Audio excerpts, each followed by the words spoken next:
el voto obligatorio en este contexto, en lo que es, fíjate incluso el encuadre de los medios en las últimas semanas. Fíjate cómo Monsalve se toma completamente la agenda. Yo no creo que alcance a afectar este caso en específico.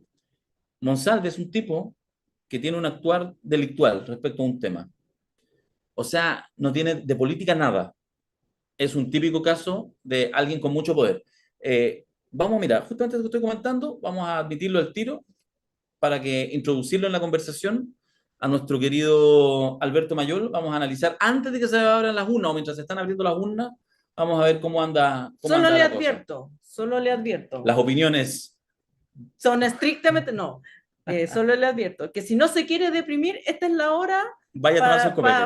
vaya a la terraza o salga al patio, salga a pasear al perro, porque Sí, hay ciertas verdades que no va a querer escuchar. tenemos que decir en el minuto que ya tenemos a Alberto con nosotros que las opiniones vertidas o desparramadas por cualquiera de los invitados son exclusiva responsabilidad de quien la emite. ¿Cómo estás, Alberto? ¿Qué tal? ¿Cómo están? Bien. Mira, yo le contaba recién, estamos haciendo esta transmisión en vivo de 82 minutos. ¿Cuántos somos? Ya estamos sobre 1000 personas en la transmisión, tú sabes que más mucho lo ven después. Y estamos haciendo toda esta transmisión, que vamos a estar varias horas más, capaz que te molestemos más ratito, Alberto, para preguntar si el presidente hoy se duerme contento o se duerme triste. Esa es como la pregunta, y eso es lo que vamos a tratar de interpretar, la suma de resultados. Y yo recién señalaba, y ahí te hago al tiro una pregunta que es muy difícil que el presidente, que el oficialismo se duerma contento con el voto obligatorio en el actual contexto. Eh, ¿Cómo lo ves tú? Bienvenido, danos tu análisis ya en este minuto en que ya la magia de las urnas empieza a salir de todas partes. Sí, bueno, mira, yo la verdad es que creo que es inusual llegar a una elección con la magnitud de los remesones contradictorios que experimentamos en los últimos meses. O sea, si pasaba algo grande en agosto, ya era mucho. Si pasaban dos cosas grandes en agosto, otra grande en septiembre y otra gigante en octubre, a un par de días de la elección. Bueno, es muy complicado imaginar lo que puede significar con un ciclo de, o sea, veníamos con un ciclo de predominio en la derecha, después un conjunto de casos que beneficiaban ostensiblemente a la izquierda, y justo cuando está a punto de cristalizar eso en algo, aparece un caso que destruye los cimientos más queridos, más caros del gobierno. Eh, por tanto, yo tengo la impresión de que en un momento como este, más bien la, la elección es como esos momentos en que uno, cuando está sumido en un conjunto de problemas de gran tamaño, uno llega al evento crucial, importantísimo, y es como lo habita en el sopor, ¿no? Y después uno no se acuerda, así como dice, oye, pero estuve allí, sé que estuve allí, pero no me acuerdo de nada. O sea, cuando tú ves al presidente refugiado, refugiado porque fue a votar con Brownie, o sea, hizo todo lo que Piñera habría hecho, ¿no? ¿Ya? Fue a votar con Brownie, ¿ya? Fue mamá, papá, sí, hermano, estaba toda la familia, somos una familia chilena normal, todos esos mensajes que para un impugnador, ¿ya? Para un profeta de la buena nueva, no tiene nada que ver, no tiene nada que ver. Entonces, eso revela que hay un cierto temor, aunque yo siempre he sentido que me parece que no está tan claro la calidad de los candidatos que llevó la derecha, le hace mucho trabajo a favor a la izquierda, y por lo tanto yo no veo tan terrible el escenario. Aquí Darío poniendo cortina musical. Alberto, se pone mucho énfasis y yo sé que es parte de la pega de, de analista y sociólogo, poner el acento en el voto obligatorio. pero ¿de qué otra manera se puede avanzar hacia democracias más robustas si no es precisamente ampliando el padrón de gente que tenga que ir a votar? ¿Cuál es el problema? ¿Es el problema del voto obligatorio, la falta de educación No. cívica? Hay gente que dice no, porque aquí no hay educación cívica. ¿Cómo se resuelve o cómo crees tú que se resuelve este dilema de que supuestamente para tener votaciones de mayor calidad debiéramos tener un padrón más elitista? A ver, mira, esto es bien simple. ¿Ah? Primero, quiero ser bien enfático con esto. No digo que sea distinto, creo que es distinto, pero no hay ninguna prueba empírica, ni una sola que diga que el voto obligatorio perjudica a la izquierda. Ni una sola. Per se, Prue- dices Per tú, se. per se. pruebas no hay ninguna. ¿Ya? Eh, ocurrió que apareció el voto obligatorio y justo vino una derrota de la izquierda. ¿Ya? Ujú.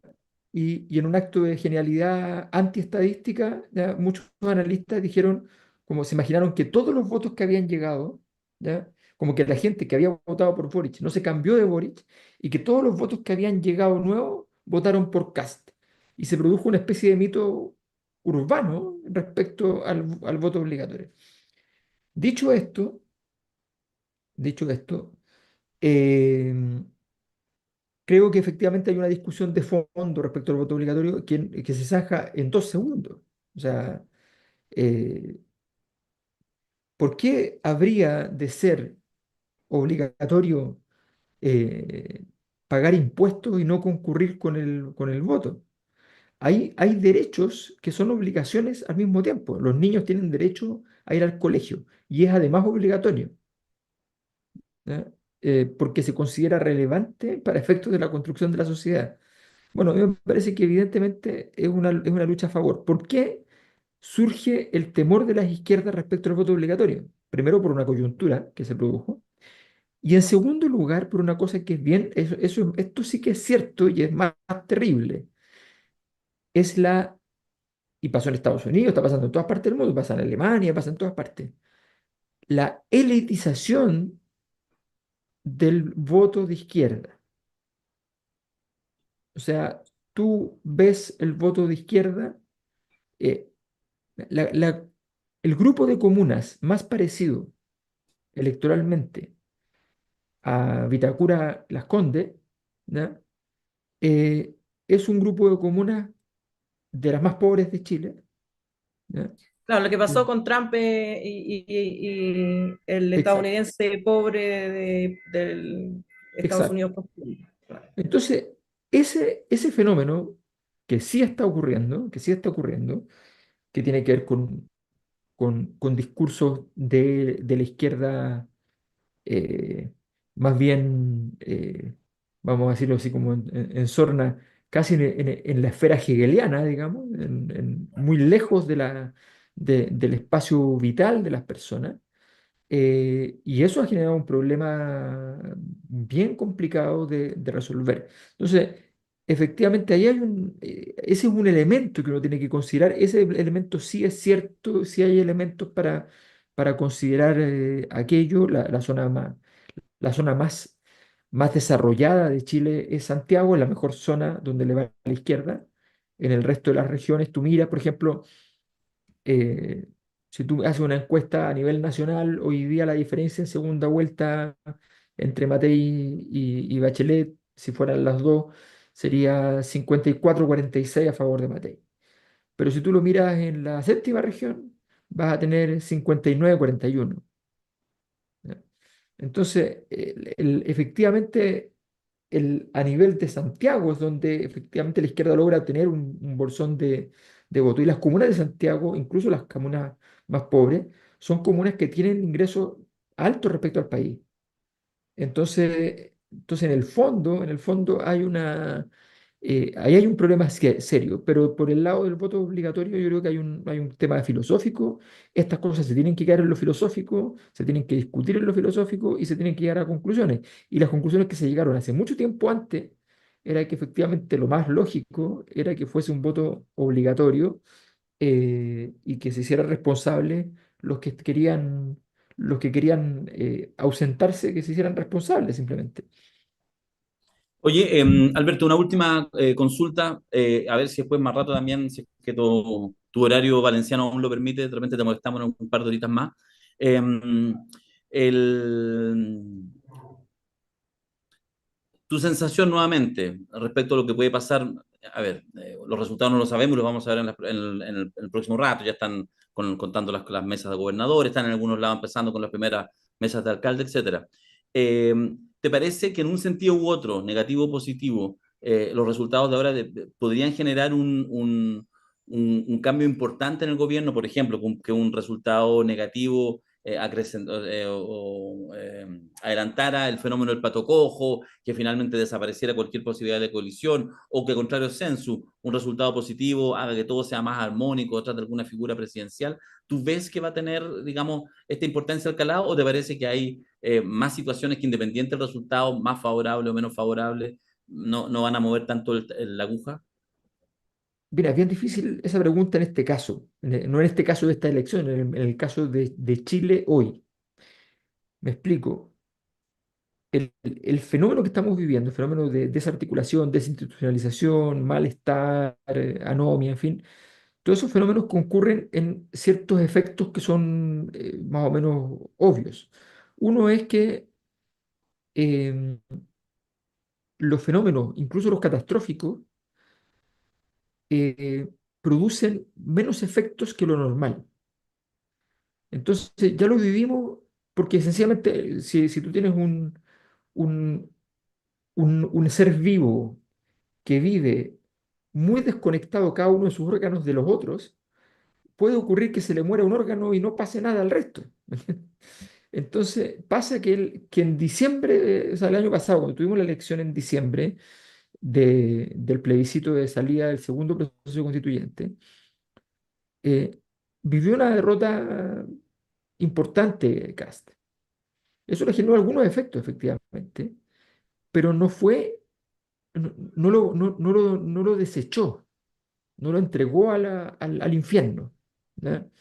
Eh, y como que el mundo siguió corriendo y en ese momento técnicamente ganó la izquierda, ¿no? Mm, Pero el mundo siguió siendo de derecha. No mm, pasó nada en realidad, no pasó prácticamente nada. Entonces, ahora podría ser que nos encontremos con un escenario en el cual, a ver, si al gobierno le va mal, hacia la izquierda le va mal,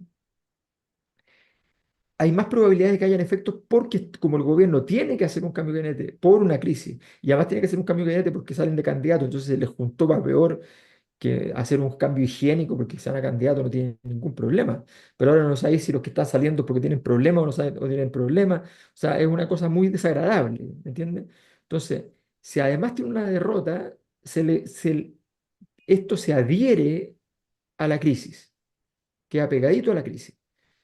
Si es medio neutro, ¿ya? Si es interpretable, o sea, tal vez perdió en los números grandes, pero el grueso de la derecha no ganó, la centro derecha ganó republicano, pero republicano en realidad no tiene al líder fuerte, entonces al final todos ganan, pero nadie gana, ¿ya? Si la cosa es más enredada, el gobierno puede sencillamente sentir y si ganó dos, tres candidaturas emblemáticas a nivel de alcalde, más la región metropolitana, que está más o menos garantizada, entonces, se te da un escenario bastante positivo en ese sentido de que al menos el partido lo saliste a empatar y no te... Y a propósito de aquí, a ti que te gusta el Barcelona, no te meten cuatro, digamos, ¿me entiendes? claro, justamente, Claro. justamente. Buena, pertinente metáfora en este minuto. Ya, tenemos. Muchas gracias, Alberto, por haber estado acá con nosotros compartiendo. No sé, te voy a escribir por interno para ver si te podemos molestar en un No hay par de horas problema, yo más. voy a estar ¿Sí? atento a los resultados, así que... Perfecto. Ya, De hecho, te vamos a volver a molestar muchas entonces. Vale, gracias, Alberto. Despedimos adiós. entonces a Alberto Mayor, que estamos ahí haciendo.